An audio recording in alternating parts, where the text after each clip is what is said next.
We start with a standard HTML boilerplate. The most important part here is the Tailwind CSS script in the head, which gives us all the styling tools we need without writing a separate CSS file. For the layout, we center everything on a dark background, BG Gray or 900. The core of our game is the div with ID board. We use grid equals 8 because a chessboard is an 8x8 grid. This class does all the heavy lifting of arranging our squares perfectly. Now we enter JavaScript land. We grab the board element so we can fill it later, and create a selected variable to remember which piece the user is currently holding, if any.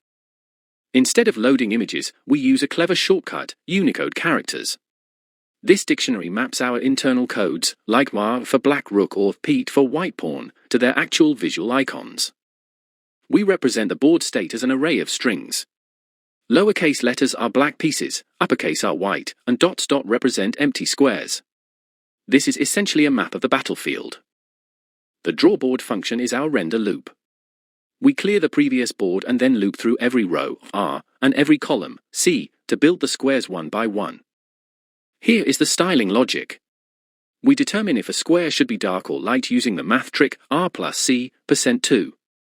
We also check if this specific square is the one currently selected. If so, we add a yellow ring to highlight it.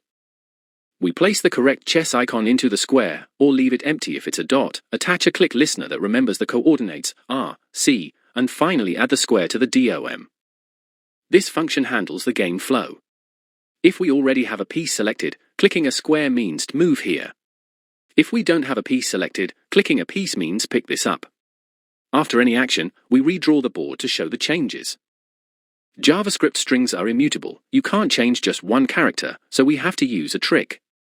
We split the row string into an array, swap the characters, putting the piece in the new spot and a dot in the old spot, and then join them back into strings. Finally, we call drawBoard once at the very start to render the initial state of the game.